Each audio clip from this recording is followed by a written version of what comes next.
Я же она хабду, я цапаш гапсы захинчи рейпа, зула зихтой, зири сепа зихстату, хстаза рыста, вай уихахи ныцка, зигрицки хакшира кузиги, ихших взи злоха в скуги. Добрый день. Добрый день.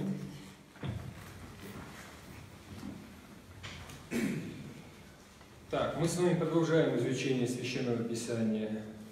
И остановились мы с вами на 13 главе книги «Исход», которая повествует нам о чем, Марк? О чем? Ветхий Завет? Да, вот конкретно 13 глава. Еще мы остановились, там же отмечено у нас. Да. Мы говорили о том, что Господь учреждает праздник Пасхи, который как раз-таки повествует о чем?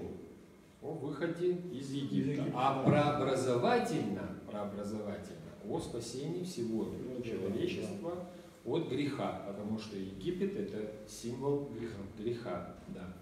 Израильский народ выходит, и Господь дает ему указания на то, что, какие праздники и как они будут отмечаться, когда странствие закончится, и израильский народ войдет в землю обетованную, которая, как описана, какими словами? Блудницы?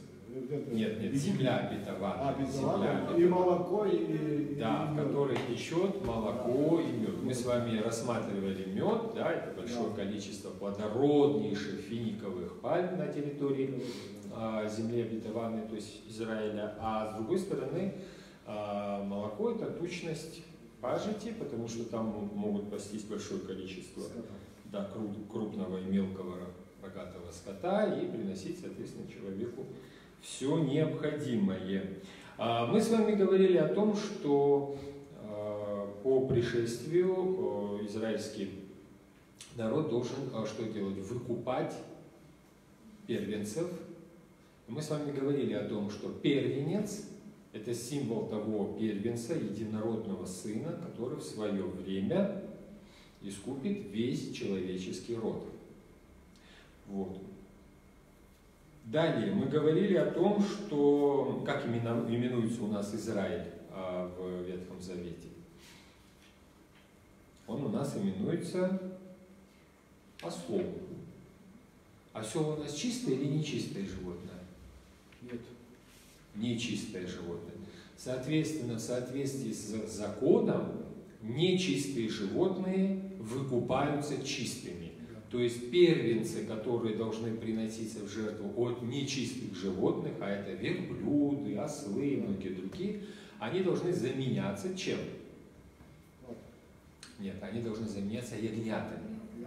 То есть нечистые животные заменяются чистыми. Для чего это делается? Жертвоприношение? Избавление от греха – это когда виновный заменяется невиновным. Нам это понять невозможно, потому что в наших представлениях наказание должно следовать за виной, да, за грехом. И наказываться, конечно, должен кто? Виновный, безусловно. А для искупления человеческого рода все наоборот. Поэтому мы с вами достаточно часто говорим о покаянии. Достаточно часто говорим о покаянии. И как вы помните, наверное, мы постоянно акцентируем внимание на то, что покаяние – это не просто эмоциональное переживание вот тут. Ах, как это я такое совершила. Ах, как это такое могло со мной произойти. Ах, вот там такое случилось, здесь такое случилось. Это все замечательно, но непосредственно к покаянию это никакого отношения не имеет. Всякий человек, который вот совершает какие-то промахи, он вот ахает. Всякий человек. Для этого не нужно быть ни православным христианином, ни человеком, приобщенным к Евангелию, да, ни незнакомым со Словом Божьим. Это делает всякий человек, каждый из нас это в обиходе этим занимается. Что такое покаяние? Мы с вами дословный перевод древнегреческого, да, совершенно верно. Совершенно верно. То есть это изменение, перемена в восприятии, оно другое. И когда речь идет о христианстве, когда речь идет о нас с вами, когда речь идет о тех, кто следует пути какому? Господнему, да? Перемена, она заключается в чем? Чтобы принять то, что сказал Христос.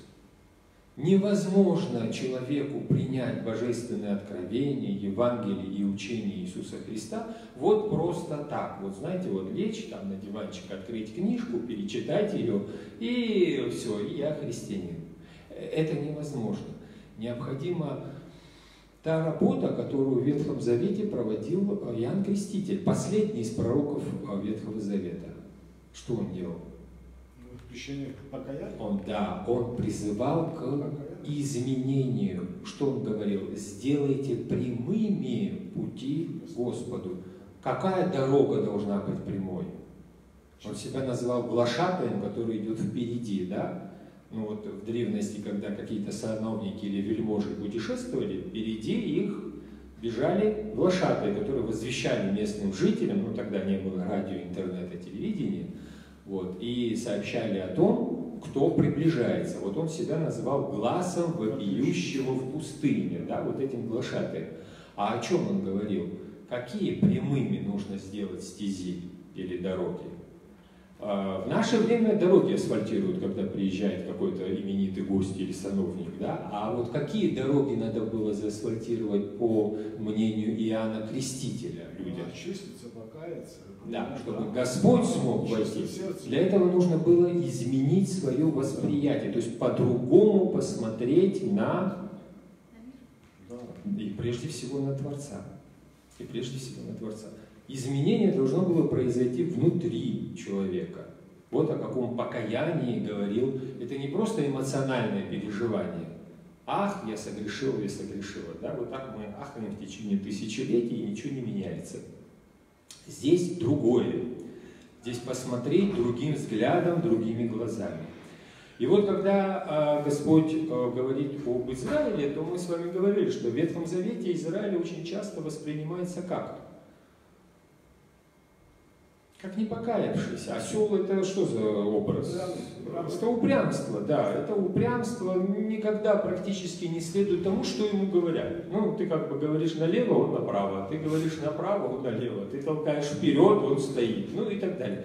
Вот такой вот был народ. И даст Бог, мы с вами дальше, да, вот будем изучать Священное Писание. Каждый раз мы с вами будем это замечать.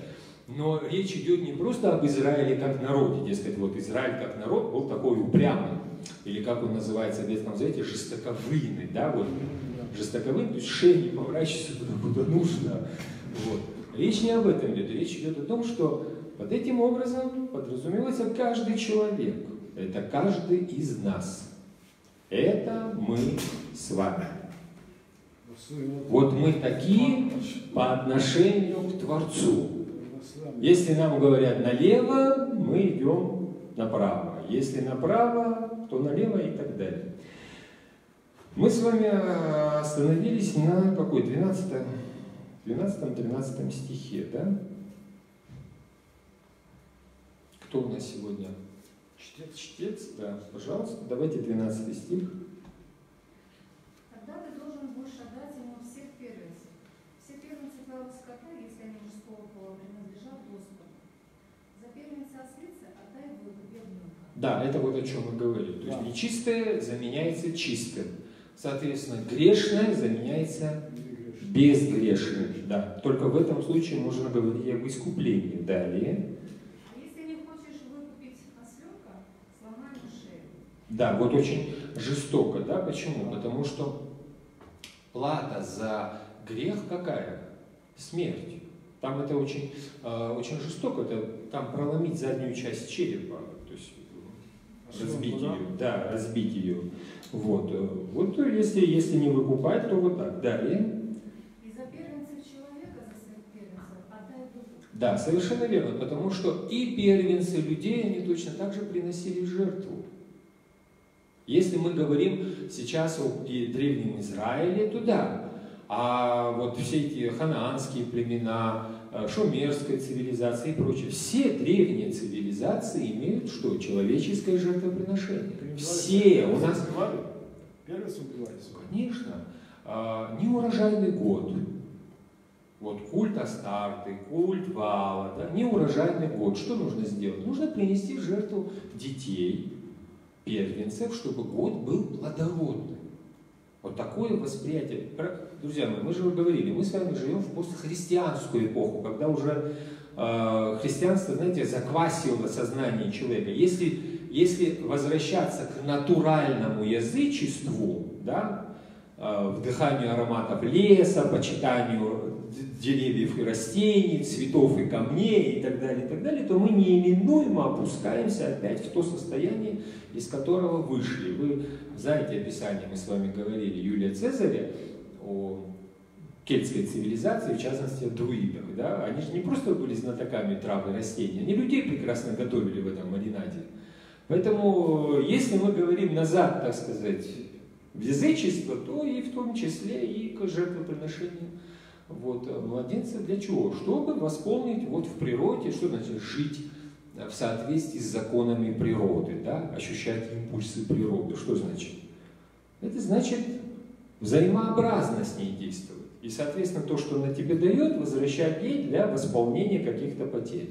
Поэтому почти все культы плодородия, связанные с плодородием, да, с весенним урожаем и прочим, во всех народах связаны с человеческим, чаще всего с детскими жертвоприношениями. Других нет культов. Нет, знаете, такого благородного культа каких-то древних богов, там, изваянных из деревьев и камней, которые приносились там листочки, родниковая водичка и маслицы с медом. Вот таких культов не существует. А человеческие жертвоприношения существуют. Они везде. Мы с вами уже говорили об этом. Далее.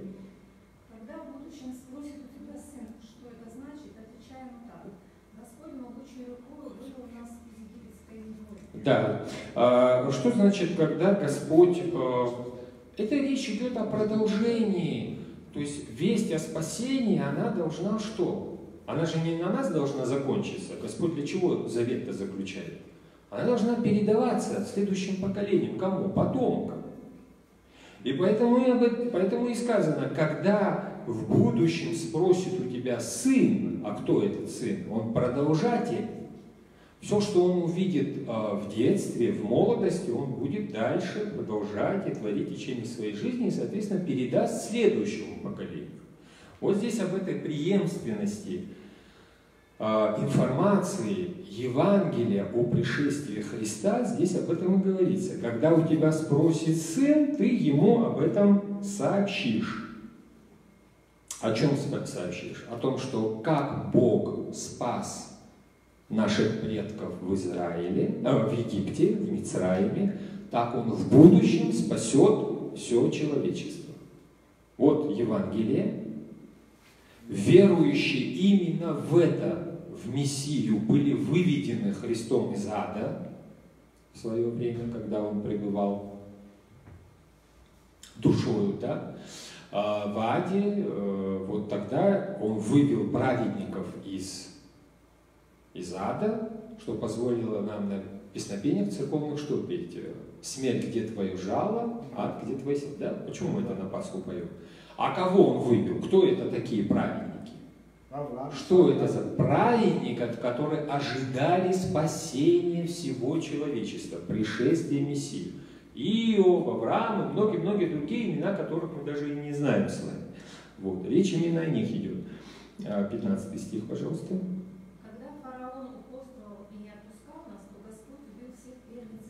Да, ну конечно, когда Господь оставляет человека, мы с вами об этом уже не раз говорили, то, естественно, его заполняют страсти. Да? Вот это тот самый принцип, святое место пусто не бывает. Святое место – это душа человека. Оно не бывает пустой. Я вам уже говорил, как бы цитировал митрополита Иоанна Снычева, ленинградского в свое время, отцов, старцев цитировал, что жизнь человека, христианина, она похожа на человека, плывущего в лодке и гребущего. Да? Стоит поднять весла, тебя сносит. То есть ты постоянно гребешь. Состояние человека внутри, оно не бывает нейтральным. Или туда, или сюда. Да, оно либо плюс, либо минус, оно не бывает таким пустым. Да. Когда речь идет о пустом, вот Евангелие нам описывает пустое состояние. Вспомните, пожалуйста. Это Когда комната прибрана, да, это хорошо, когда комната прибрана. Это очень похоже на нас. Мы же тоже хотим так выглядеть, да? Мы ради этого молимся, постимся, добрые дела совершаем, да? И вроде бы вот, как мы любим часто этот глагол употреблять, очищаемся. Вот эта частичка «ся», помните, мы очень много о ней говорили. Очищаемся. Вот все прибрано, да? Все чистенько, все разложено по своим местам. Но она пуста. Что значит пуста? А мы Бога туда не впустили. Мы все прибрали, мы все сделали замечательно. Но, Господь, Ты вот там, а мы вот со своей чистотой. Это же наша чистота. Мы же ею занимались, правда же? Вот.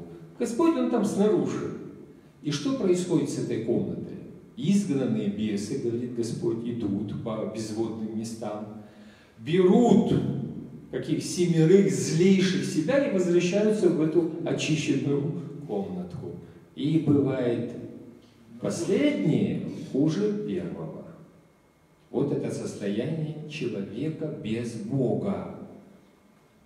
Самость, мы с вами говорили, авторкия, вот эта вот самостоятельность человека, не в том смысле, что он самостоятельно от другого человека или еще чуть, а в том смысле, что он самостоятельно от Бога. Бог ему не нужен. Бог – это элемент ритуала, определенного там праздника, еще что-то, но это вот что-то внешнее, оно не внутреннее. Речь идет именно об этом.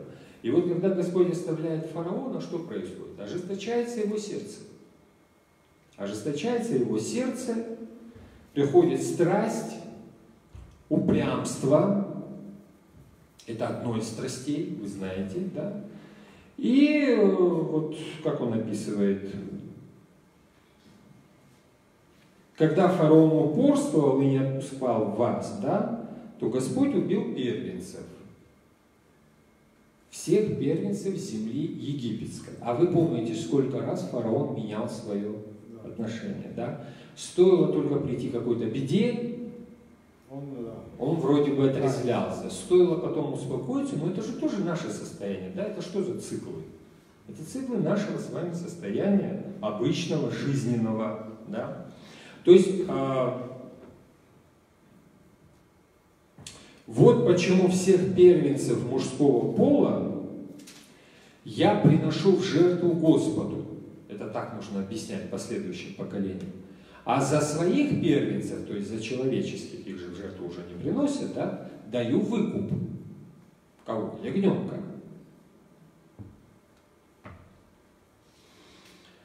Плата за грех должна платиться всегда.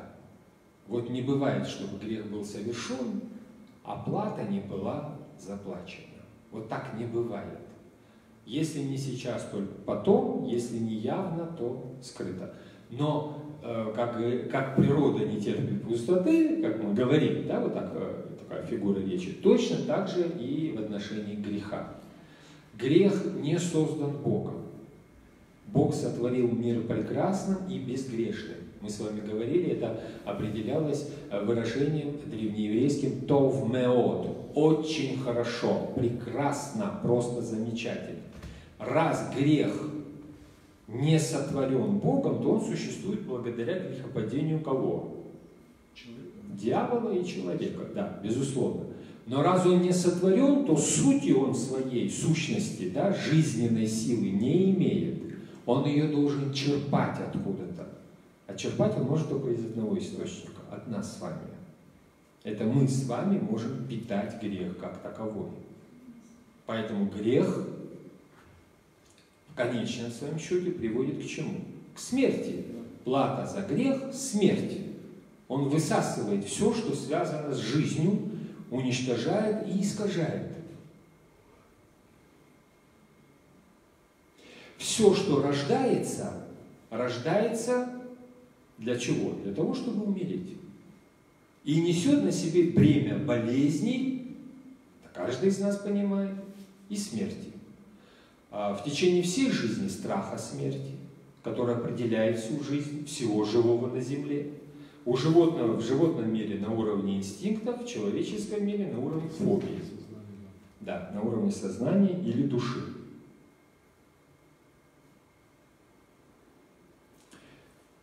Почему здесь говорится об искуплении? Потому что здесь говорится о том, что придет время, когда смерть будет упразднена.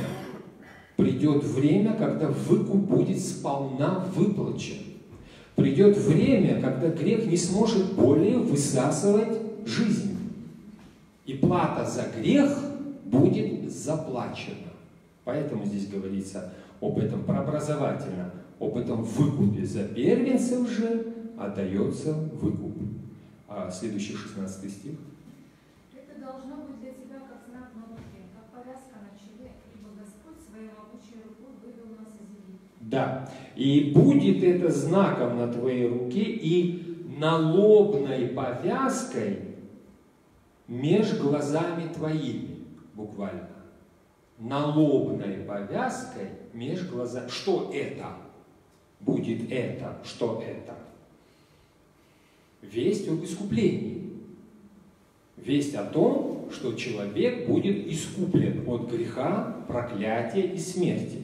Вот это будет, то есть закон этот, да, будет у тебя как повязка меж глаз твоими, ибо силою руки, это очень часто выражение встречается в Священном Писании, вывел нас Господь из Мицраима. Мы с вами говорили, буквально вытолкнул, да, это не дело рук самих израильтян, совершенно верно. Вот что такое это, ну вот это текст, буквально, да, вот так звучит. Что за повязка? Повязка меж глазами твоими, налобная повязка меж глазами твоими. Это евреи сейчас специально это наносят, да? Повязка, тотафот, тотафа, повязка, вот она на иврите. Да? О чем прообразовательно здесь идет речь? Повязка, знак на твоей руке и вот здесь. Яд рука, рожь голова. Да? Вот. Новый год они называют Рош Гашана, то есть голова года. Вот. Что значит голова и рука? Это мысли и действия. То есть знак должен быть печатью на тебе в твоих мыслях, в твоей внутренней жизни и в твоих действиях, то, что ты делаешь своими руками. Вот о чем идет речь. Здесь не буквально что-то повязывать на себя, там, в виде амулетов, предписаний или еще чего-то, да, ладанок там и так далее, то, что часто встречается, да. То есть мысли и дела должны быть Божьими, но ведь они такими никогда не являются. Человек живет в своей самости. Разве дела человеческие, мысли человеческие можно назвать божественными? Никогда. Поэтому у пророков Господь так и говорит: ваши мысли это не мои мысли. Соответственно, ваши дела это не мои дела. Непосредственно о чем идет речь? Человек привносит в мир духовный законы плотской жизни. Как мы живем в миру? Мы говорили с вами об этом принципе. Ты мне, я тебе. Другого принципа нет. Все взаимовосполняемо. Да? Рука руку моет. Ну да, вот много, да, фольклор нам дает много в этом отношении всяких. Почему Господь говорит: ваши мысли не мои мысли? Потому что Господь приходит и что делает? Он дает жертву. По закону за грех должен умереть, мы с вами говорили. По закону, виновный. А Господь меняет. Он приносит жертву единородного своего Сына. Это ведь совершенно иной подход. Его мысли – это не наши мысли. Что значит его дела – это не наши дела? Мы с вами хорошо знаем вот из того, что читается за богослужением в течение года, как Господь исцелял людей. Брал ли Он за это плату? Хоть какую-нибудь. Требовал ли Он каких-то аскетических упражнений? Отсылал ли он там на молитвенные правила, на принесение жертв каких-либо, прежде чем исцелял людей? Ничего подобного не было. Соответственно, с точки зрения человеческой мысли, если я что-то сделал, значит, я должен получить за это награду. Правда же? То же самое касается и всего остального. У Бога все по-другому, Он ничего не требует взамен. Разве Христос что-то потребовал? Он говорит, Сын Человеческий пришел не для того, чтобы Ему служили люди, но для того, чтобы послужить. Такого Мессию Израиль не мог принять. Господа, это что за царь такой? И не принял.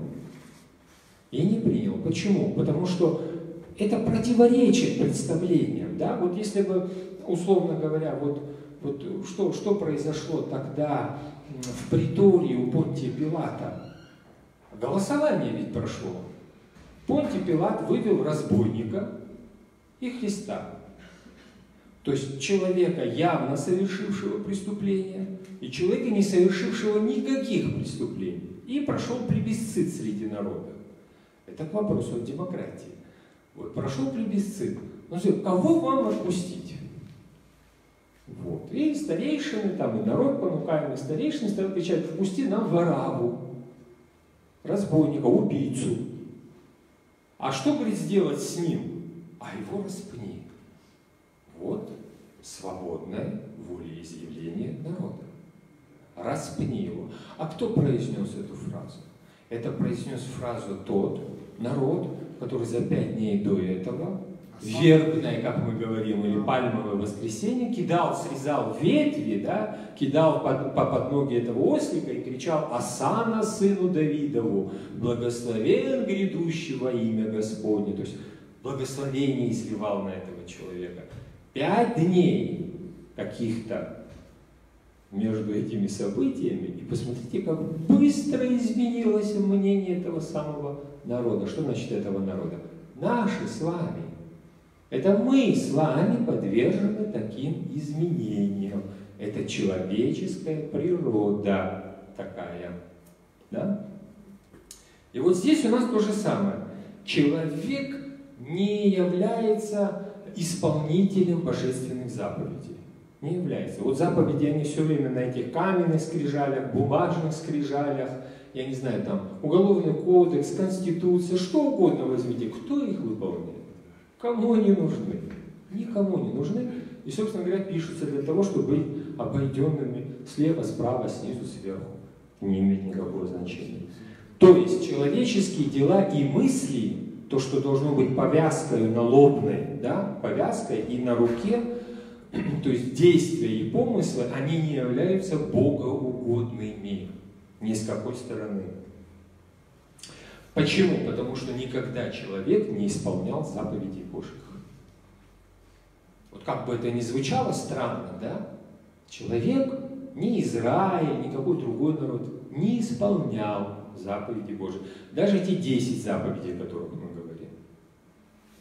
Вот там написано первое, да, почитай Господа Бога твоего, в одному поклоняйся. Получили эту заповедь и тут же золотого тельца отлили. Так о праведниках речь идет. О праведниках. Все согрешили, нет ни единого. Вот так вот определяется. Да? Как царь Давид вот в 50-м псалом говорит? Каким образом человек рождается? Рождается во грехе.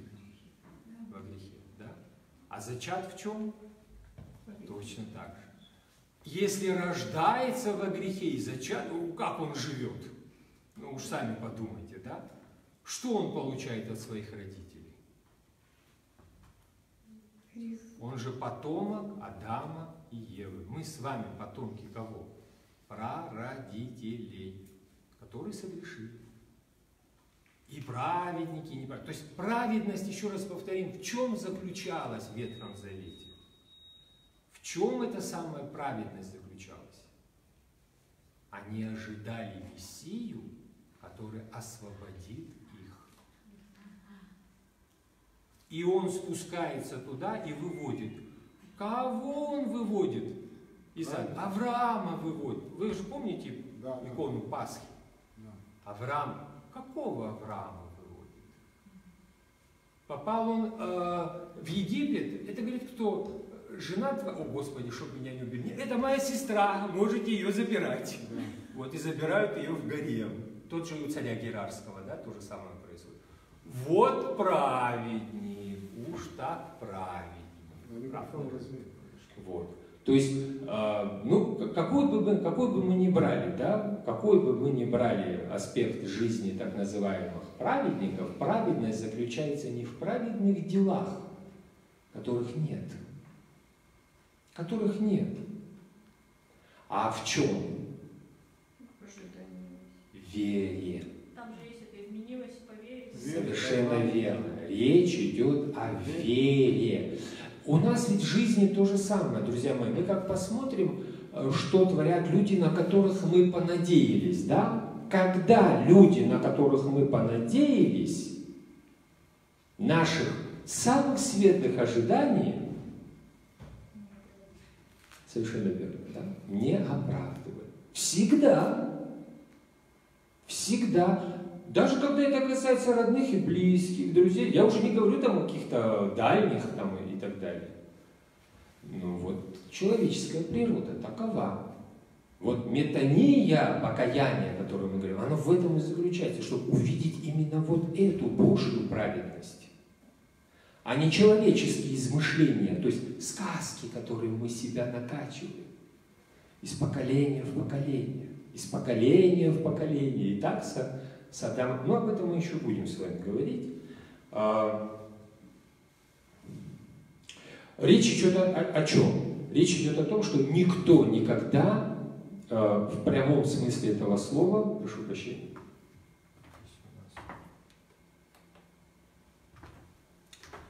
никто никогда в прямом смысле этого слова праведником не был. И дела Божии ни в помыслах, ни в делах своих никогда не исполнял, кроме как?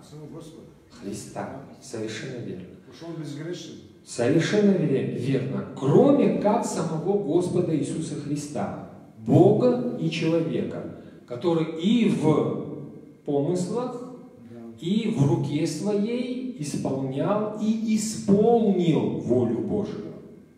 А исполнив ее, выкупил. Но каким образом он исполнил? Через что?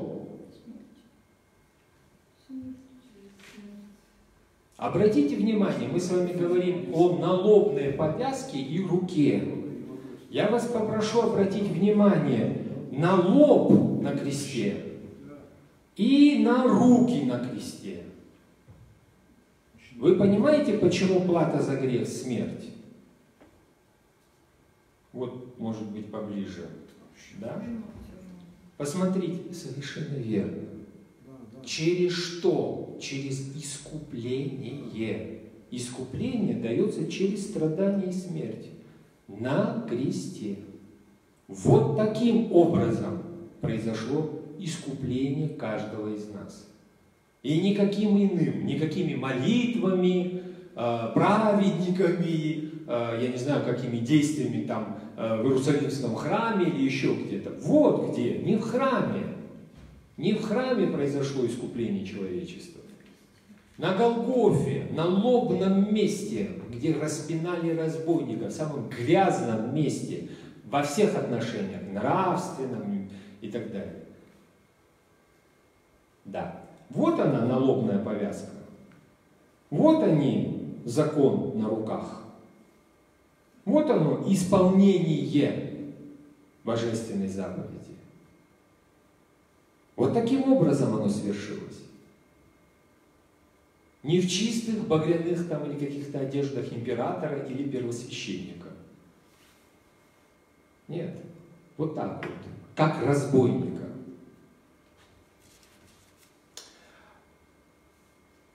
И через это происходит освящение нашего разума. Через это происходит освящение дела наших рук. Через это происходит освящение нашего сердца. Почему он умирает? за грех? Чтобы мы не умерли за грех. Почему Он распинается за грех? Чтобы мы не вносили эту плату за грех. Вы понимаете, что значит искупление? Это значит вместо, мы же с вами говорили, осленок заменяется ягненком. Ослята – это мы. Агнец Божий – это Он. Это нас заменили этой жертвой. Вот что происходит. Мы должны были вот так же за все наши преступления отвечать. 17 стих. Когда фараон отпустил сынов Израиля, Бог не повел их через филистимскую землю. Это слишком короткий путь. Да. Когда сыны Израиля увидят, что им предстоит война, они могут передумать и вернуться в Египет. О, как это нам знакомо. И было, когда, подлинники, да, и было, когда отпустил Паро народ, то не повел их Бог по пути через землю Плештим, то есть напрямую, сразу, из Египта в Ханаан. Ибо близок Он. Как это так? Разве мы не действуем, исходя из того, как нам удобно? Нам удобно, это близко. Ибо сказал Бог. Вот давайте послушаем, что говорит о нас, о людях Бог. Как бы не решил на иной народ, видя войну перед собой, и не возвратились бы они в Мицраим, то есть не испугались бы. И Бог направил народ в обход путем через пустыню к Тростниковому морю, Ям-Суф, а мы называем Черное море, Красное море. И вооруженными, то есть снабженными все нужным для боя перехода, вышли сыны Израиля. Понимаете, вот мы с вами говорили о налобной повязке, то есть о мысли Бога в человеке. Но когда человек начинает рассуждать, он не рассуждает категориями божественными. Он рассуждает категориями собственной плоти и своего эгоцентризма. Мы с вами об этом говорили. То есть собственный эгоизм, главный советник и советчик. Размышляя таким образом, без Бога, человек от Бога удаляется. Но что произойдет? Что значит решился на иное? Как осленок сразу убежит опять в ярмо, в Египет, в рабство, разменяет свободу. Почему разменяет свободу? Потому что бремя свободы очень и очень тяжелое. Не мне вам об этом говорить, что такое бремя свободы, ответственности. Оно очень тяжелое. И человек предпочитает что? Вот что они постоянно 40 лет в пустыне, чем попрекали Моисея? Вот, мы хотим, это манна небесная постоянно у нас перед глазами, а мы хотим вот это вот, огурцы мы ели, дыни, чеснок и лук, и мясо у нас было в Египте. Как мы сейчас Советский Союз вспоминаем, да? Сгущенка у нас там была, и курица по рубль 20. Ну вот, нет, ну согласитесь, да, согласитесь. Свобода – это тяжелая ответственность, это очень тяжелая ноша. И поэтому человек, конечно, предпочитает ярмо рабства, потому что стабильная, постоянно, пусть и скудная пища, но стабильная и постоянная. Она лучше, чем вот это вот скитание по пустыне, непонятно, где эта цель. Да еще когда ты знаешь, что 40 лет тебе, ну это уже совсем, да, это что за такое ожидание. И поэтому они в течение этих 40 лет пилили своего вождя, и все, кто был рядом с ним, Аарона и прочих, да, вот, дескать, куда ты нас, погибнем мы в этой пустыне, вот манна перед лицом нашим надоела уже, вот стоит она тут, вот, да. И вот это постоянно, ежедневно. Ежедневный ропот поднимался, ежедневный, хотя манну не надо было заготавливать, она была всегда ежедневной. Ну вот хочется разнообразия людям или еще как-то, да. То есть что происходит? Родившиеся рабами, они не только физически, они духовно рабами оставались. Да. И рабство это, извините, не просто какое-то рабство, это рабство греху прежде всего. Это не социальное явление, просто какое-то социальное явление, о котором там вот можно рассуждать с точки зрения истории, с точки зрения там, социального аспекта. Отнюдь, отнюдь.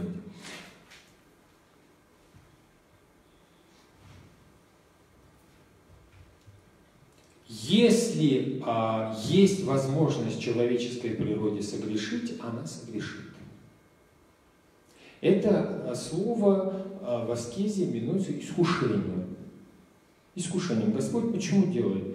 Он направляет их в обход, чтобы они вот так вот сразу не вышли, не испугались, да, в обход. Это, кстати, вот знаете, я помню, вот профессор Сидоров в науках по теологии то же самое говорил. Вы знаете, не борются с бесом блуда возле публичного дома. Да, вот, то есть так не бывает, так не получается просто. Вот, дескать, я вот пойду и там буду с помыслами бороться. Да? Точно так же это и с пьянством, точно так же и с наркоманией. Да? Ну вот пошел ты, ну, знал же, куда идешь, или знала же, куда идешь. Да? То есть искушение, что нужно остерегаться, их нужно обходить. Их нужно обходить. Искушать ситуацию, когда ты заранее знаешь, чем это все закончится, но не стоит. Не стоит что значит? Не стоит гневить Бога. Давайте я вам зачитаю один отрывок, он вам известен. Потом берет его дьявол в святой город и поставляет на крыле храма. Вспомните, пожалуйста, этот сюжет, да? И говорит ему: если ты Сын Божий, бросься вниз, ибо написано: ангелом своим заповедает о тебе, это Псалтырь, да?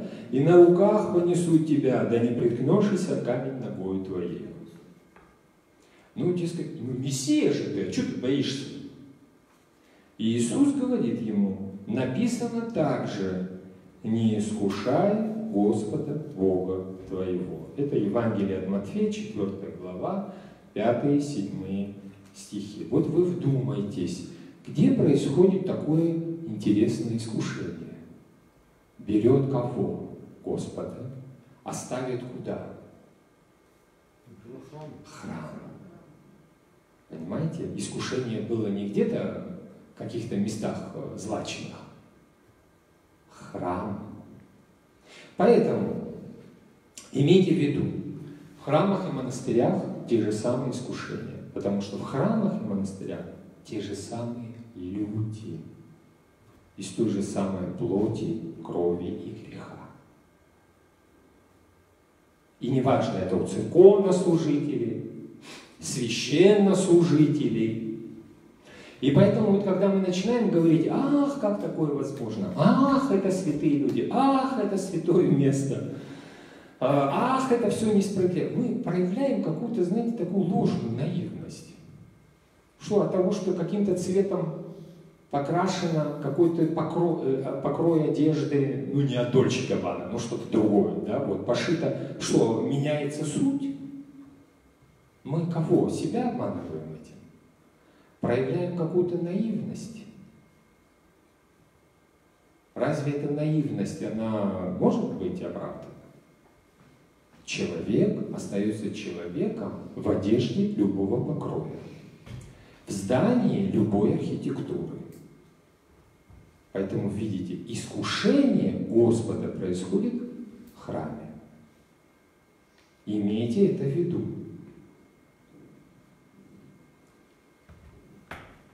Как это они там такое? Не существует никаких «они».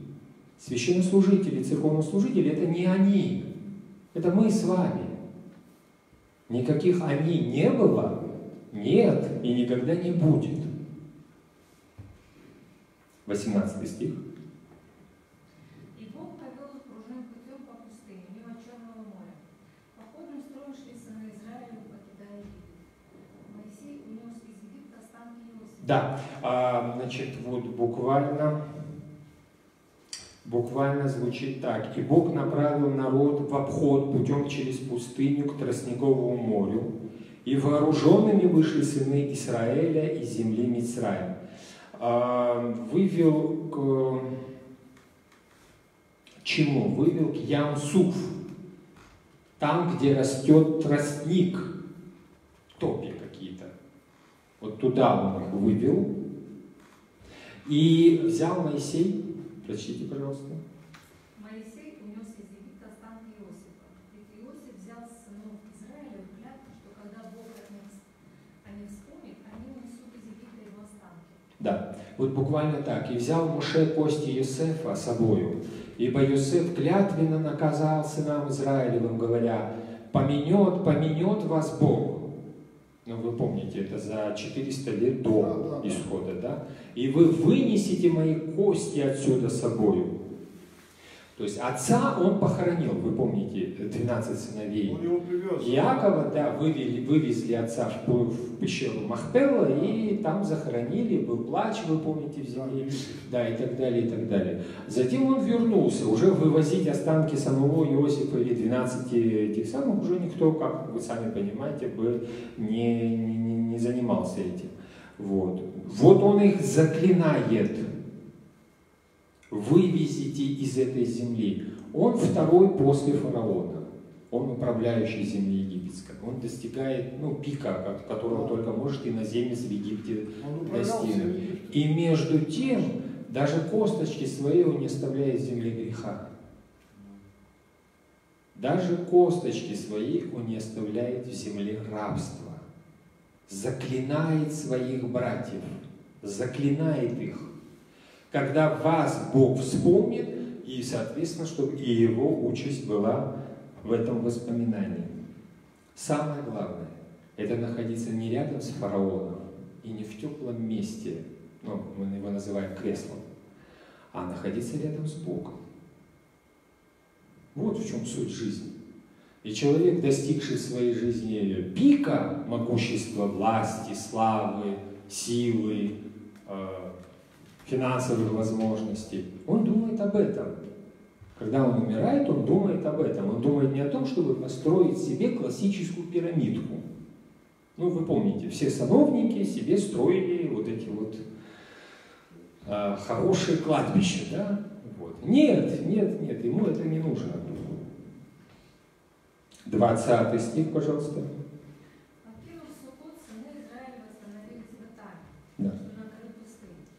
Господь сам шел перед ним, днем как столб облачный, указывая путь, а ночью как столб огненный, освещая дорогу, чтобы они могли идти и днем, и ночью. Да, то есть, вот смотрите, исход это вообще никак не их дело. Вот они выходят, да, вот они выходят из вот этого самого Рамсеса.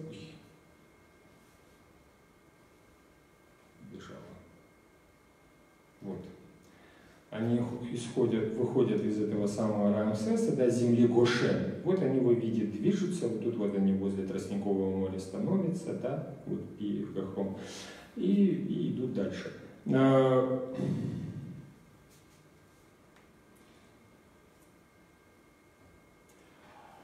Облако днем и огненный столб ночью сопровождают во время всего, вот просто всего вот этого путешествия, вот всего, в течение 40 лет, вот они идут, в течение 40 лет огненный столб ночью и облако днем. Когда останавливаются и столб. Когда он двигается, и они поднимаются и идут. Да? Вот это Синайский полуостров, вот он Синайский полуостров, вот здесь Ханаан. Ковчег вот это выследил? Пока еще нет, еще 10 заповедей. Еще да, нет. пока еще нет. Потом. Да. Вот облако, о котором мы говорим, это очень часто в Священном Писании символ присутствия Божьего. Облако – символ присутствия Божьего. Вот смотрите, Евангелие от Марка. Это что описывается? Тут появилось облако и накрыло их, и из облака прозвучал голос: «Это мой любимый сын, слушайте его». Из Евангелия? Да, совершенно верно. Вот смотрите, это что за сюжет? Это когда было явление. Это преображение. Да, друзья мои, праздник преображения не с яблочками связан. Праздник преображения связан с чем? С изменением человеческой природы, которое показано вот светом на горе Фавор, называемым фаворским светом, пронизавшим их. Это кто у нас? Моисей Илья. Да, это основоположник. Вот видите, он что в руках держит. Книга. Это 10 заповедей. Да. Моисей держит в руках вождь израильского народа, выводящий из А это Илья, ревнитель, который, помните, как говорил, один я остался во всей земле, все остальные стали язычниками, да? А это кто? Трое. Иоанн и Яков. Петр, Иоанн и Яков. Иоанн и Яков, да, которые не знали, что с ними происходит, и говорили, давайте мы сделаем 3 палаточки, и вот тут будем находиться. Им было очень хорошо там, да. Вот. То есть что, Моисей и Илья. Здесь что произошло? Моисей увидел реализацию того, ради чего он вел народ в землю обетованную. Илья увидел итог подвигов своих, как пророка. Это же было достаточно тяжелое служение. Вспомните, Изавель его постоянно пыталась убить. Он бегал по всей территории Израиля, скрываясь от властей. Но так и не предал, да? Ну вот бегал постоянно в мучениях. Они что увидели, Моисей и Илья? Итог. Ради чего? Для чего нужно было вести этот народ в землю обетованную? Для чего нужно было нести тяготы пророческого служения? Они увидели результат. Ведь вспомните, Моисей не перешел Иордан, он ведь не вошел в землю обетованную. Он остался по ту сторону.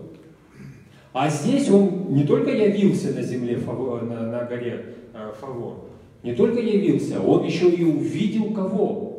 Воплощенное Слово, да, самого Христа. То есть, Господь дает пророкам увидеть что? Результат.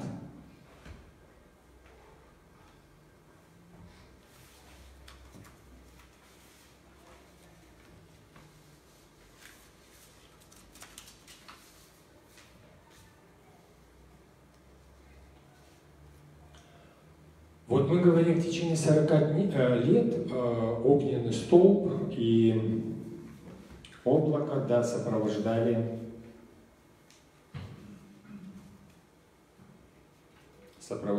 вот израильский народ.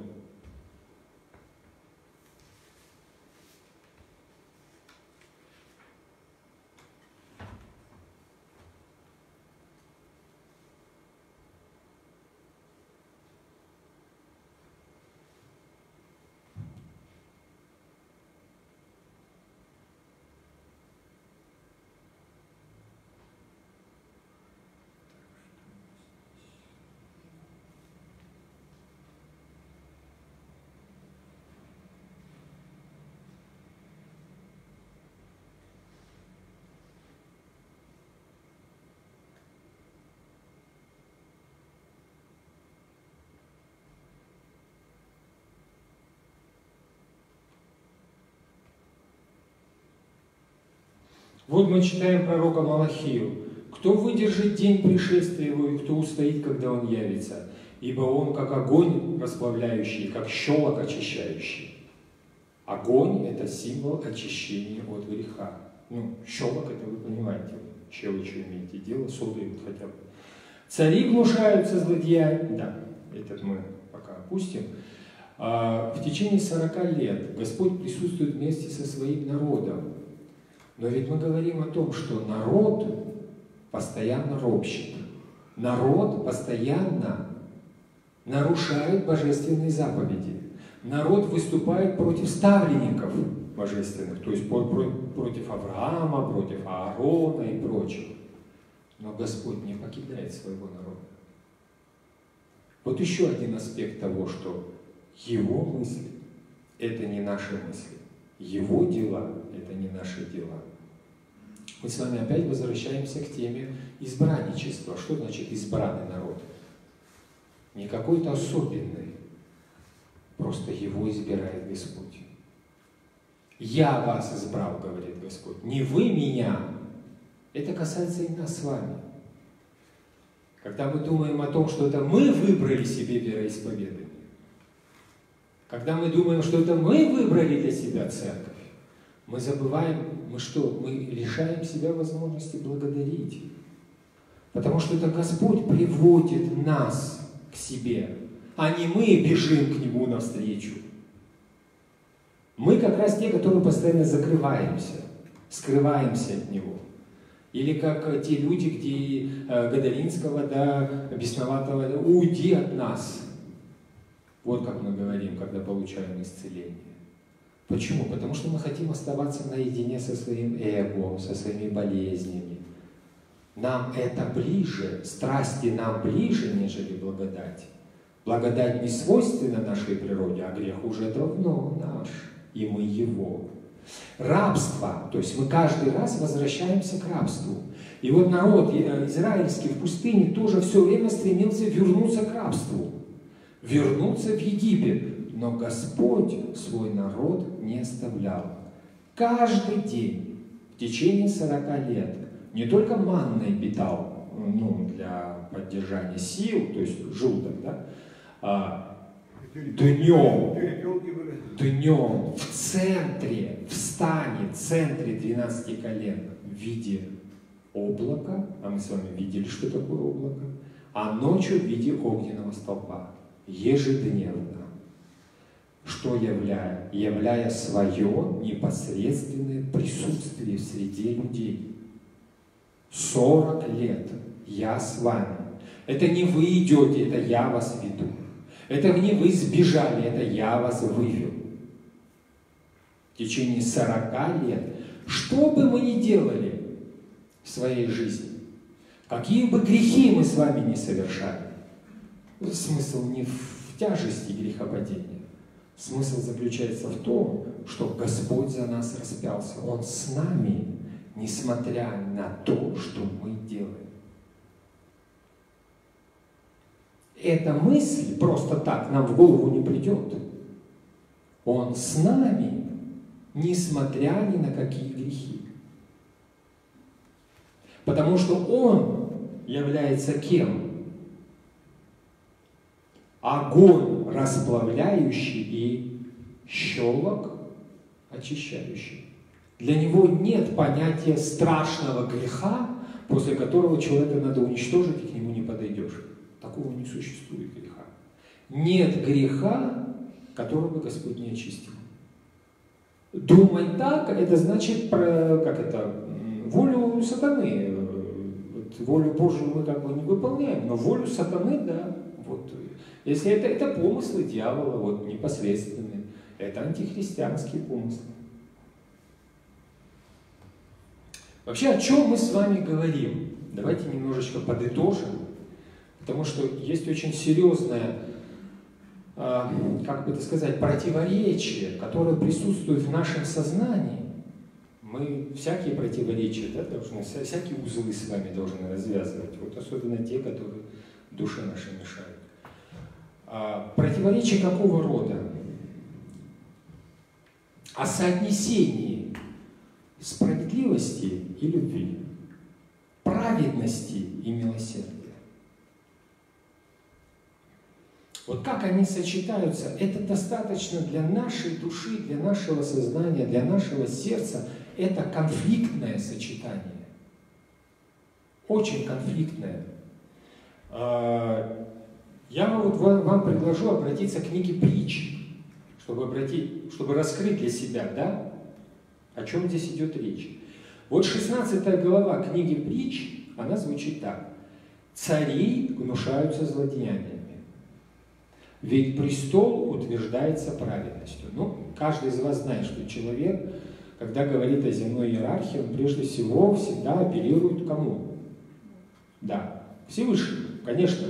Поэтому образ престола в Священном Писании достаточно часто присутствует. Престол, на котором сидит Всевышний.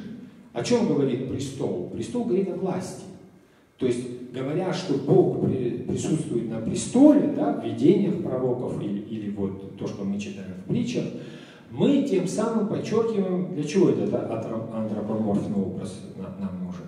Бог обладает могуществом, всевластием, да, потому что трон – это то же самое, что вот мы с вами говорили, регалии, да, главы государства. Ну, это символ власти.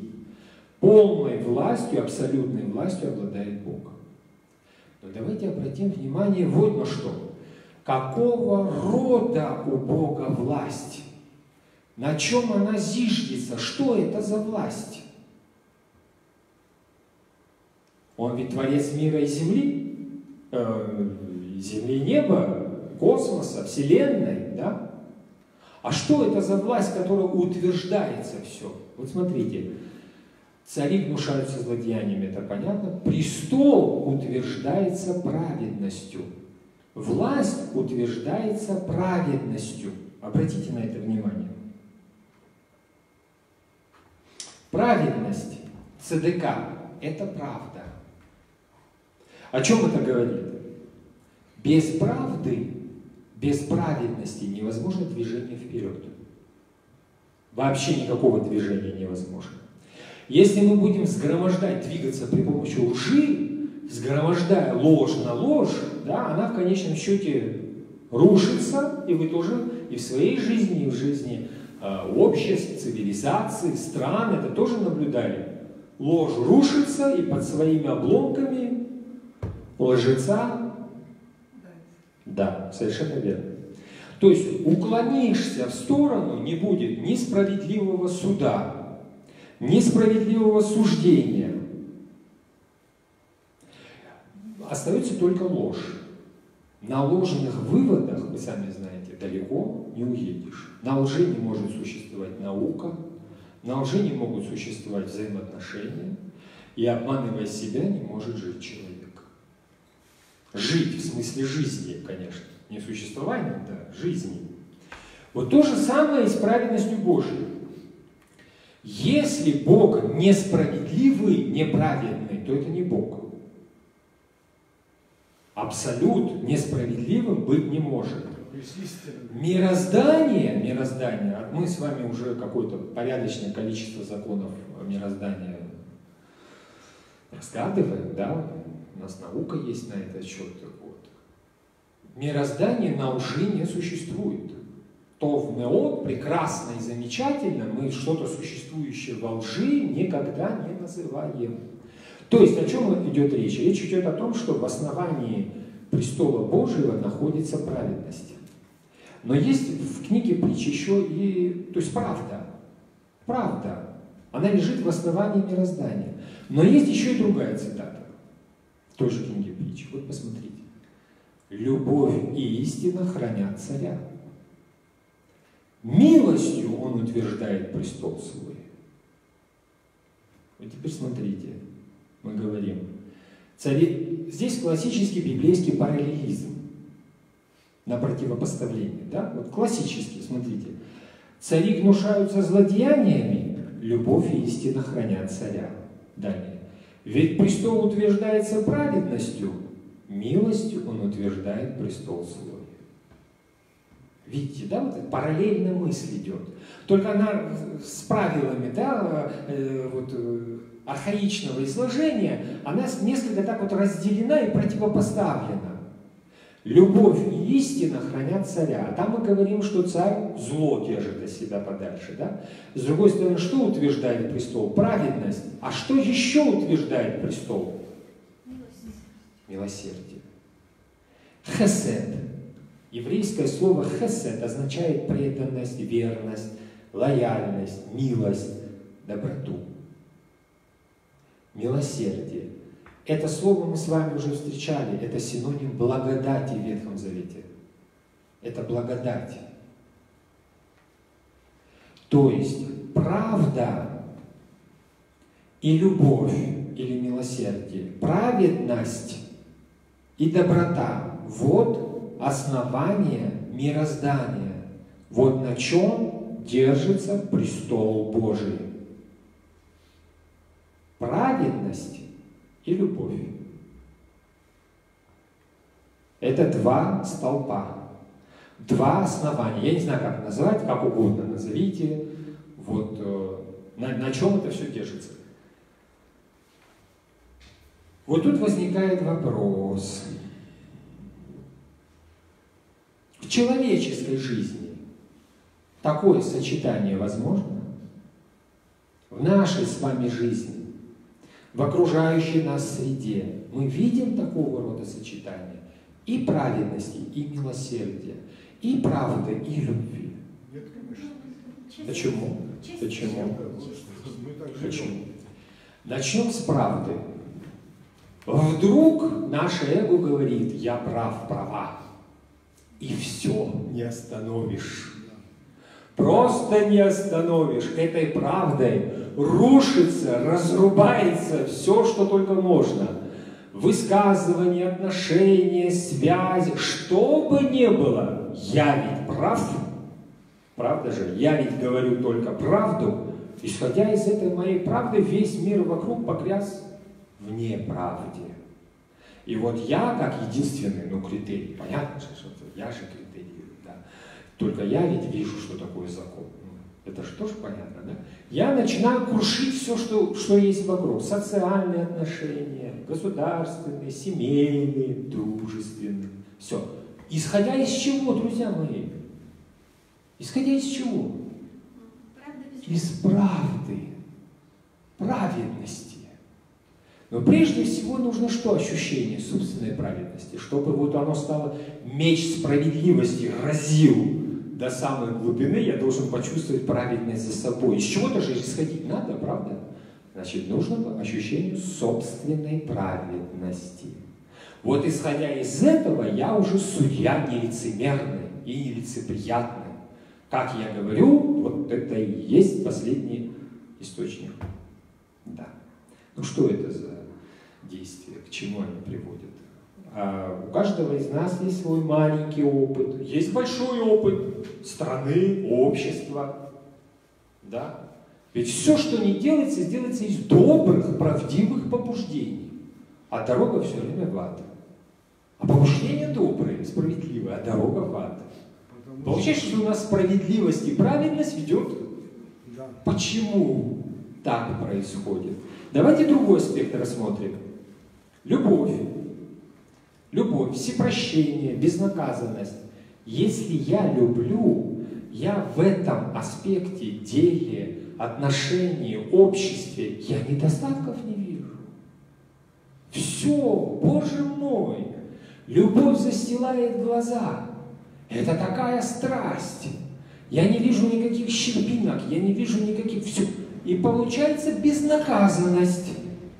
И оказывается, что любовь и милосердие – это те же самые благие намерения, которые ведут.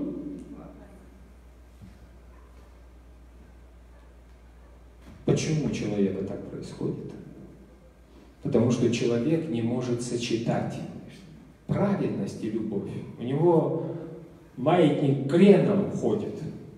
Он по золотому пути не ходит. Знаете, у Диоклетиана, страшнейшего гонителя христиан, кто был шикарнейшим руководителем своей империи, одним из лучших. У него было такое описание его биографов.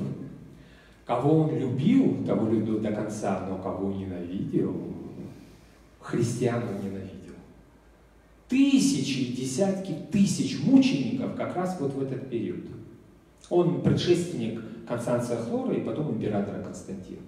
Вот Диоклетиан – это период вот страшнейший, там 20 тысяч Никомедии в храмы загнали, сожгли, там истязали, вырезали, просто очень страшные вещи. Но сама характеристика, кого он любил, тех любил беззаветно, кого ненавидел, там не было полумерных. Соединить правду и милосердие смог только Господь. Правда и милосердие соединяются только на кресте. Вот эти две планочки. Правда и милосердие. Больше никак не соединяются. Никаким образом не получится их объединить. Будет либо в одну сторону крен, либо одних будем ненавидеть, либо других беззаветно любить, либо наоборот. Крест – это проявление и правды, и любви. Греческое слово элеймосини, сострадание, милосердие, это хесед на иврите, милостыня или подаяние. Итак,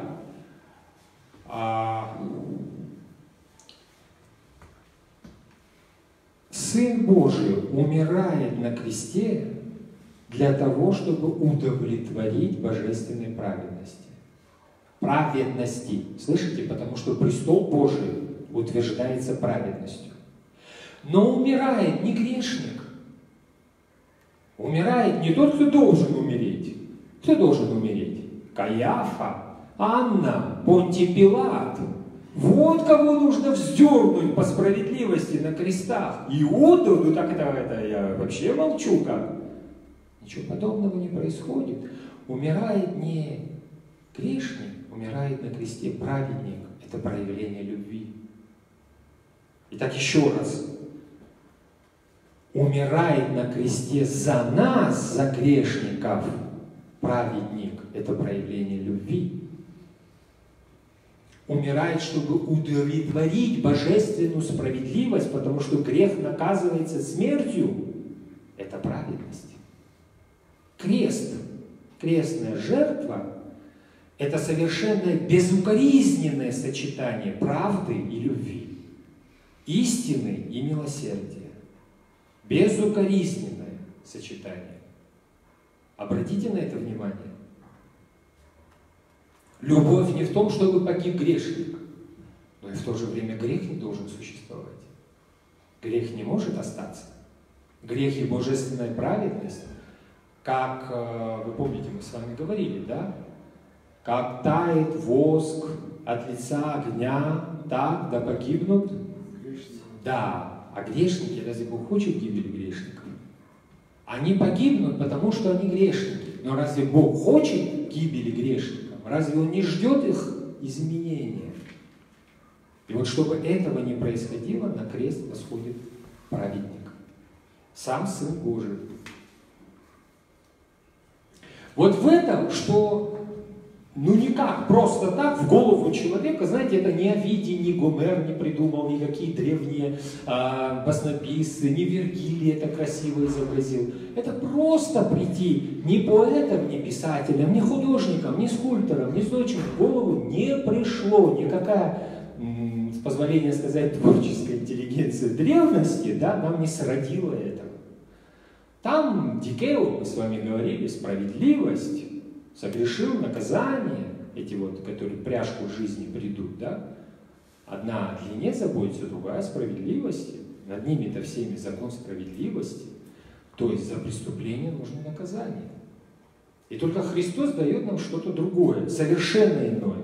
И вы знаете, не только человечество никак не может это понять и принять, потому что крест для иудеев это вот что? Это соблазн, а для эллинов безумие.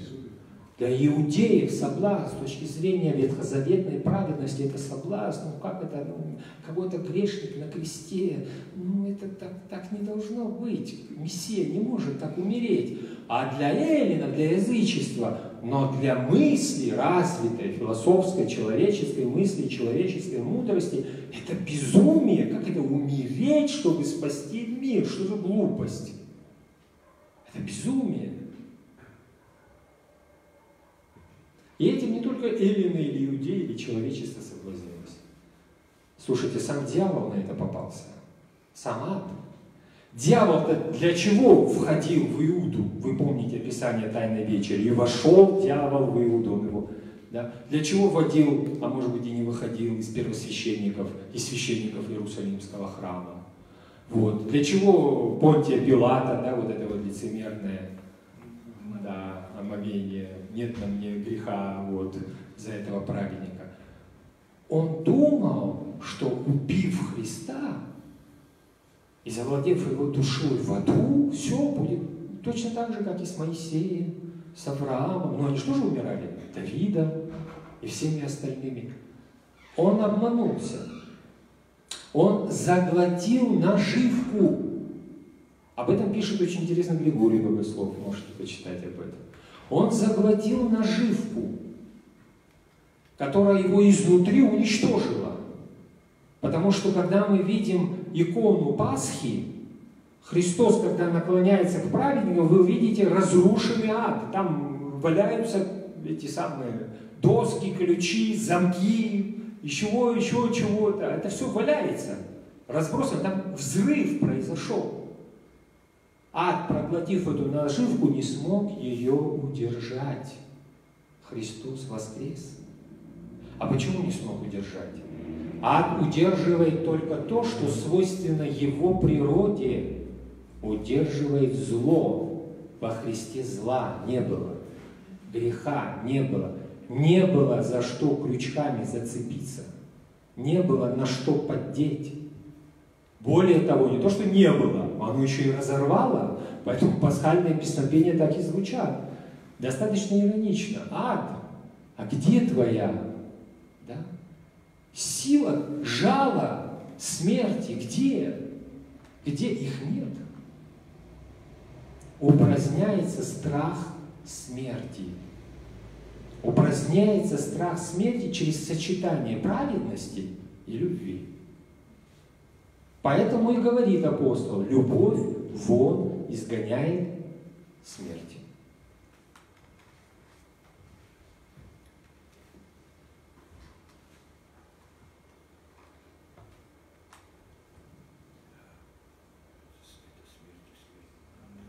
Если мы смотрим на себя, мы видим зло. Если мы смотрим вокруг, я имею в виду с точки зрения познания самого себя, не так, что себя любимых, это понятно, в зеркале каждое утро наблюдать. Нет, я имею в виду проникновенно. Если смотрим вокруг, опять видим зло. То есть несостыковки, несуразицы, отсутствие праведности, отсутствие взаимопонимания, отсутствие любви. Я уже не говорю обо всем остальном. Мы всюду видим несправедливость. Эта несправедливость, она как бы подталкивает нас к тому, чтобы, как, собственно говоря, и видя немощи собственной плоти, мы обратились куда, когда мы видим болячки на своем теле? Мы обращаемся к врачу. То есть вот эта несуразица человеческой жизни, человеческой природы подталкивает нас к Спасителю. Для того, чтобы это привести в порядок. Внутреннее состояние человека и через то внешнее состояние человека. Поскольку несправедливость, она присутствует везде и всюду. Везде и всюду, без исключения.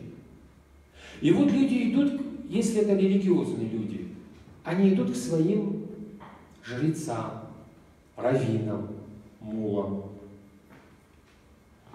священникам. И те им говорят: вот это у тебя неправильно, вот это неправильно, это неправильно, то неправильно, здесь ты совершил ошибку, я совершил ошибку, тут у тебя неправильно, неправильно, несправедливо, не по воле Божьей, не то, не это, не то, не это. Даже православные священнослужители, когда приходишь, видят, что? Грехи. В человеке видят грехи. В человеке грехи, в мире грехи. Все живет во грехе. Почему так? Ведь человек был создан безгрешным. Мир был создан безгрешным. И Господь дает всю землю человеку и говорит ему, что ты должен всей землей этой заниматься. Управляйте ею. Тут вдруг все вышло из-под контроля. Кому человек отдает власть над землей и над собой? Кому отдает власть? Человеку. Бог. Человеку дал. Человек кому отдает власть над собой? Человек кому? Это уже как себя будет вести. Кому в Эдеме отдали власть над собой? Ну, змею. Товарищу. Когда на высокой горе поставил Христа князь тьмы, князь мира сего, князь мира сего, да? Он показал ему все царства, и Абазгию тоже, все царства, все, без исключения, там не было разделения, там, а вот это нет. Это не то сказал. Да. Вот. И Абазгию показал, все царства показал. И что сказал? Падший, поклонись мне, и все это я дам тебе. О, как интересно. Вот как интересно, да? Князь мира показывает царство земли и говорит, что я владею этим. Так кому человек, Марк, отдал власть над землей? Товарищ этому, Да. тьмы. А мы вот Великим постом, слушай, и сей диадам прямо рая, и плаках, да, и плачет. Да, конечно, плачет. Власть отдал дьяволу, теперь сидит, из рая изгнали. Да, теперь сидит и плачет. Да, ну конечно. То есть ему в дар дают землю, он передарил. Знаете же, что даренное не дарят? Вот. Это вот отсюда. Нельзя такого делать. Да? Теперь что? Меня обманули, у меня болезни, я умираю, у меня смерть. Ну теперь да, теперь человек плачет, безусловно. Теперь почему? Потому что он раб греху, потому что князем мира теперь называется сатана. Вот. Теперь все, что противопоставляется злу, добру, блаженству, радости, миру, жизни, это царствует в мире. А кто такой сатана? Нехорошая личность. Это херувим, друзья мои. Падший. Это херувим по своей природе.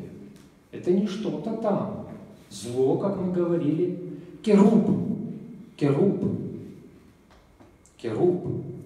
Ну, о керубах мы в Ветхом Завете, да, с вами сталкиваемся. Вот в книге Бытия, когда Адама и Еву изгнали, кого поставили с вращающимся мечом? Херувима. Херувима. Царь Давид описывает херувимов как средство для передвижения Бога. И сел Господь на херувимов, да, и полетел. Сидящий на херувимах, он в книге Царств, Исаии и многих других местах. Достаточно разные изображения. Вот пророк Иезекииль говорит, что херувим имел два крыла, два лица человека, молодого льва, крылья и так далее. Ну, в общем, знаете, вот это изображение херувимчиков, которые там, простите, Леонардо, Микеланджело дают, и мы с вами говорили. Это, конечно, постхристианскую эпоху. Керуб — это гарпия, это монстр. Потому что когда вы видите лапы льва, голову человека, крылья орла и еще что-то, вы знаете, там красивого мало, приятного для глаз мало. Почему? Почему херувимы так воспринимались людьми? Почему пророки, увидя ангелов и посланников в Ветхом Завете, падали на свое лицо и говорили: «Я видел ангела Божьего, я умру». Почему? Потому что человек противопоставлен Богу. Он грешник. Поэтому явление мира духовного для человека, да, безусловно, для человека, раба греха, это нечто страшное и злое. Вот этих херувимчиков, они списали с языческих амурчиков. Понимаете? Это амурчики с крыльями. Они вот там Диметру сопровождали, Венеру сопровождали и так далее в языческом мире. На самом деле херувимы — это гарпии, это монстры. Керубы воспринимались людьми как монстры. И вот посмотрите, дьявол был херувимом. Что говорит пророк Иезекииль? Ты был примером совершенства, исполненный мудрости и безупречной красоты. Дьявол был преисполнен безупречной красоты. Ты был в Эдеме, в Божьем саду. Надо же, оказывается, до человека в Эдеме был кто-то еще. Все драгоценные камни тебя украшали. Дальше идет перечисление камней, вот как у Иоанна Богослова в Апокалипсисе. Рубин, топаз, изумруд, хризолит, оникс, яшма, сафир, бирюза, берил. Из золота были сделаны для них оправы и гнезда. В день твоего сотворения они были приготовлены. Ну, рай удел херувимов, это понятно. Они высшие творения, а драгоценности всегда в Ветхом Завете — это изобилие благодати. Чтобы показать, ну, как цари одеваются, да, вот эти драгоценные одежды, там у них сака с этими раскиданы алмазами, бирюзой, сапфиры, оникс, хризолит. То же самое и здесь. То есть это изобилие благодати. Вот что говорит Иезекииль. Ты был помазанным херувимом, чтобы осенять. Обратите внимание на это. И я поставил тебя на то. Ты был на святой горе Божией, ходил среди огнистых камней. Ты совершен был в путях твоих со дня творения твоего. То есть дьявол — это совершенное создание, доколе не нашлось в тебе беззаконие. Какое беззаконие? Что дьявол осенял, почему он пал? А говорил в сердце своем: взойду на небо выше звезд Божьих, ну, имеется в виду ангелов, вознесу престол мой, это слова дьявола, и сяду на горе в сонме богов, Элогим, на краю севера, взойду на высоты облачные, буду подобен Всевышнему. Вы ничего параллели не замечаете? Съешь этот плод, и будешь бессмертен, как Бог, говорит он же. Чуть-чуть позже Адаму в раю. А до этого, смотрите, что говорит самому себе. Вознесу свой престол и буду подобен Всевышнему. В ответ на это ты низвержен в ад и в глубины преисподней. И в глубины преисподней. Вот мы сегодня говорили с вами о Ковчеге Завета. Вспоминали Ковчег Завета. Ковчег Завета, его осеняло 2 херувима, да, на крышке. Крышка Ковчега Завета называлась капурет, что в переводе означает искупление, очищение, чистилище. Вот так оно выглядело. То есть вы видите, да? Вот тут внизу, внутри находились скрижали завета и сосуд с манной, да? А вот тут была крышка. Первосвященник заходил сюда, Господь являлся ему и передавал ему то, что нужно было говорить Израилю. Вот так выглядит, да? А на крышке находились 2 херувима, 2 керуба, совершенных существа. Мы с вами говорили сейчас о совершенстве. Вот что говорит Господь. Сделай крышку искупления из чистого золота. Да? Вот это все золото. 2,5 локтя в длину и 1,5 в ширину. Сделай на концах крышки 2 золотых херувимов кованой работы. Вот они. Сделай 1 херувима на одном конце, а 2 на другом. Вот видите, 2 конца и 2 крыла соединяющихся. Пусть херувимы простирают крылья вверх, закрывая его крышку для искупления. Слушайтесь в эти слова. Крышка для искупления, выкупа. Пусть херувимы простирают крылья вверх, пусть они будут обращены друг к другу лицом к крышке. Закрой это крышкой ковчег, положи в него свидетельство, которое я дам тебе 10 заповедей. Там над крышкой искупления, между херувимами над ковчегом, я буду встречаться с тобой и давать тебе повеление для израильтян.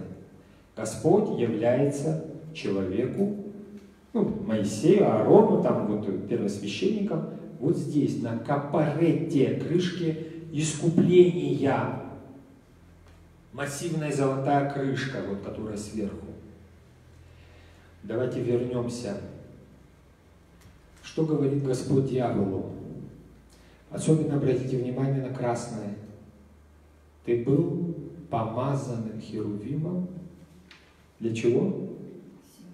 Что осенять? Нет, посмотрите. Престол Божий. Херувимы осеняют престол Божий. Престол Божий зиждется на чем? На 2 каких составляющих? Любовь и... Что вы видите? Какое количество херувимов? Совершенно верно. Дьявол создается для того, где он у нас, чтобы осенять престол Божий. Дьявол знает о праведности. Дьявол знает о праведности, о правде, о справедливости. Он херувим по своей природе. И когда в своей гордыне, мы говорили с вами, на кого направляется взгляд, он обратил взгляд на себя, да, когда в нем сыграло самомнение и гордыня, и он попытался вознести свой престол, он был низвержен куда?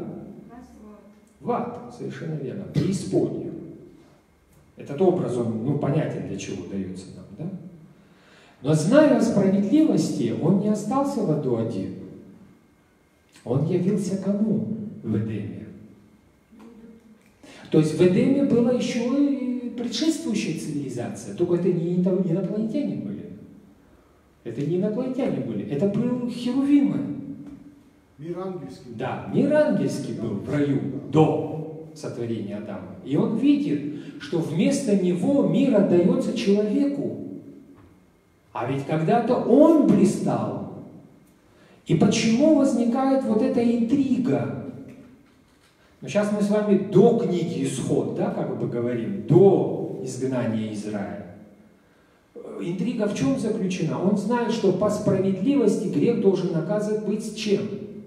Смертью. И что делает с Адамом и Евой? Соблазняет их. Он говорит Богу, ну как бы теперь по справедливости они должны быть чем наказаны? Господь же и говорит, если вкусишь от плодов, то смертью умрешь. Значит, этот керуб, дьявол, он закручивает интригу, при которой он должен подставить этих людей, условно, да, говоря. И вот Господь, как справедливый, должен что сделать? Уничтожить их. Он как обошелся с ангельским миром? Но он же предупреждал уже. Предупреждал, а дьявол соблазнял. Да. И во всем Господь так предупреждал, а дьявол соблазнял. Соблазнял. Вспомните книгу Иова, мы с вами ее проходили. Ну да. Сыны Божии явились перед престолом. Это кто такие сыны Божии перед престолом? Это опять херувимы. Да. И пришел среди них дьявол. Да. И Господь говорит, вы видел моего раба Иова? Вот как он праведно живет. А, говорит он, конечно, ты, говорит, его со всех сторон. И здоровьем обеспечил, и богатством. Все. А ты отними у него все. То есть он повторяет то, что сделал в раю. Отними, и тогда ты увидишь его нутро. Та же самая интрига, по тому же самому плану. И дьявол постоянно апеллирует к чему? К справедливости. Он потом входит в его друзей, помните, что друзья говорили? Бог праведен, ты где-то согрешил перед ним. Он говорит, друзья мои, не бередите мои раны, я понимаю, что я грешник, но что мне делать? Ты грешник! А в жену, когда вошел, он же не является там явно, да, он сквозь посредством, да, этих персонажей говорит. В жену вошел, она ему что говорит? Прокляни Бога и умри. Еще лучше. Чтобы не мучиться, да? Да. Но вроде бы все от чистого сердца. И жена вроде добра желает, и друзья тоже правильно размышляют о праведности Божией. Почему? Потому что дьявол лучше всех знает, что такое справедливость. Он один должен был быть одним из. Чего дьявол не знает? Не, ну если он знает, а когда он сам покается? Чего дьявол не знает? Вот. Да. Он не знает милосердия, он не знает любви, он не знает, как действует Бог. И когда Иов, пройдя все эти испытания, в конце говорит, Господи, теперь я своими глазами вижу и каюсь, и Господь возвращает ему это все. Дьявол просто, возмущен, потому что как вернуть грешнику? Ну вот ты что, этого не должно быть. Как это вернул все, еще даже вдвойне, помните? Да. Было там 500 ослей, стало 1000, было там 1000 верблюдов, стало 2000. И прожил еще 100 с лишним лет, да, и видел внуков своих и так далее, до определенного. Такого не должно быть. Дьявол не знает искупления. Вот этот капарет, вот эта крышка, это место явления Бога. Но Бог не является там в огне. Бог не является там в каких-то кислотах. Бог не является в каких-то молниях. Бог является на крышке искупления. Искупления, капорет, очищения. Бог являет свой престол посредством милосердия и праведности. Милосердия и праведности. И в милосердии и праведности очищает все мироздание, прежде всего нас с вами. Вот в этом, на этом зиждется, вот сейчас говорят, элементарные частицы, там бозон Хиггса открыли, называют частицей Бога. Друзья мои, частицы элементарные Бога две. Милосердие и праведность. А все остальное в конечном счете оказывается пустотой. Ну, когда-то молекулы называли частицами, потом атомы, потом кварки, потом электроны, потом еще что-то. Сейчас бозон Хиггса. Вот из чего состоит мир. И Даже в Ветхом Завете Господь раскрывает, что милосердие и праведность – это место, где происходит очищение человека. Очищение нас с вами на кресте. Вот на этом мы сегодня заканчиваем. Есть ли у кого-то вопросы? Если нет, Марк, помолимся. Достойно есть этого истины, Божьей, хотя Богородицы, служили при непорочной Матерь Бога нашего, чистейшую Херувим, и славнейшую без сравнения Серафим, без истины Бога Слова, сущую Богородицу, Твоего начала. Спасибо. Спасибо.